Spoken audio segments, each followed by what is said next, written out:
Yeah, so it turns out that Paper Minecraft is super loud, so you couldn't really hear my voice, so I'll do a voiceover. This is my first time. Okay, so I'm just going to load up a basic survival world, and I'm going to set all the things to default. I have the default Minecraft skin, Steve, and I have default generation, all that, no help chest.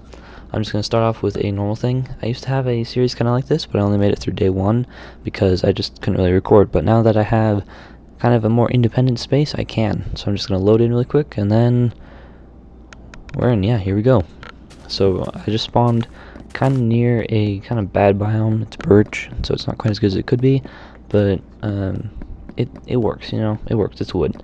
I'm just gathering up this tree, and it's taking forever, I know. Yeah, so my goal for this series is to try and make it to the nether, and I don't know, just look around in the nether, try and trade with hoglins, or piglins, because I don't remember if you can or not in this. And then my other goal is that if it's possible, I want to try and beat some sort of boss. I don't know. I think it has the Wither. I don't remember though. I'd have to check. That might be a mod that I've played before. But if it does, I'll try and beat that. Yeah. For now, I'm just gathering up some wood, and it's taking a really sad amount of time because I don't have any tools. And right about here, I'm figuring out that I really need to get some more tools because I'm just using my fist. And I got really lucky with those saplings, actually. I got 2 saplings from one tree. Sorry, cancel that. I got 4 saplings from one tree, and then I accidentally plant one, and then I realized that the mechanics are different, and you can't break a block if you just placed one, because the place and the break key, not key, button is the click. It's just a normal left click, and so you can't have both in one. And I'm just gonna get some food really quick and try and find a village, because a village, if I can find a village, then I'm set, because a village almost always has something useful. It has villagers that you can trade with. I think you just have to drop the emeralds for them, and then they take it. I haven't played this game in a really long time, and so I have to remember some mechanics. So right now I'm looking around for a village, trying to find something that'll be useful for me. And right here, there's a village. And this is really great because I walk in, and then there's a bed that's always useful, and I'm just looking at the bed for a second. I don't remember why I said something, but I forgot what I said. And so I'm looking around a little bit, and then I get the bed in the future. But yeah, it's really useful to have a base kind of like this. Oh, and the chest was empty. The chest was empty. I've been getting super unlucky with the chests recently. They're just all empty for me, and it's really unfortunate. And then I walk over here, and there's no more village. It's a really small village. It's just a well, and I think this is normally a cleric's house. I forget. So there we go. I get the bed, I get the string, and I come down, and there's still nothing in the chest. And I don't remember why I checked again, but I did. And then I'm trying to break them, and then I realize that it's pretty useless because I might as well just stay here. So I have now a pretty decent base with plenty of room for me to plant things, plenty of room to grow things, and I have plenty of room to dig around. So right here I'm going to gather some more wood. I'm not entirely sure why, because I already had 14 blocks of wood, and that's pretty good. I had 4 saplings, so that's enough to get started. I also had some seeds, which I did not realize would be so useful, because now I have seeds that I won't have to go gather more seeds. They're not necessarily hard to find, it's just that it's kind of annoying to have to go and break grass for a really long time. A really nice thing about Paper Minecraft is that some of the mechanics are different, kind of like how Java and Bedrock Edition are both different. And this is one of my favorite things, is that there's instant eat. You just click, and then, or sorry, not click. You press the F key, which took me a while to get used to. You press the F key, and then you eat the food, and it's instant. It's instant. You don't have to wait at all for any of the food to be eaten, which is really useful. And if Griffpatch ever adds PvP to his online version of Paper Minecraft, then that would be loads of fun. But I don't think he will, and I don't know, I'm just really glad that he has the online version. I think I'll put that in the description, as well as the link to the packager that I used for this program, which I'll also send the link for the Paper Minecraft itself from Griffpatch's projects, and I'll also send a link to how I did it exactly. There's another video that I made about the EXE, and it has I followed a pretty useful tutorial for it. There's no speed crafting, which took a while to get used to too, because you have to hold click and then press space. And so that's just a lot different from clicking and dragging around. You have to click and drop, or click and press space while holding click. So I'm just making some basic tools here, and I accidentally dropped the axe out, which you thought that was an important detail, which you were wrong actually. It was not an important detail, I just dropped an axe and it was kind of annoying.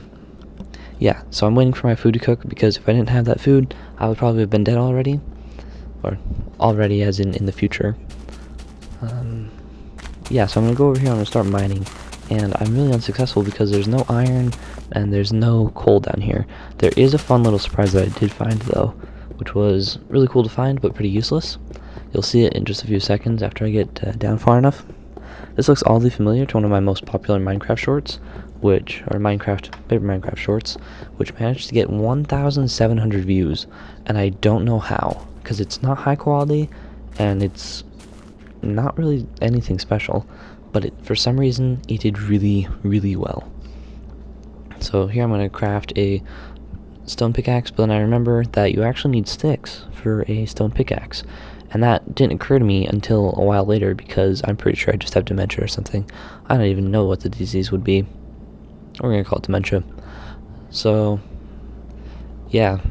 Now I go out with my stone pickaxe. I'm going to try and find some iron or some coal. But there's no iron or coal here, and I didn't know that until now. And this is actually a big downfall right here, where there's a dark area. There's plenty of room for mobs to spawn, which is a huge issue for someone who's trying to survive.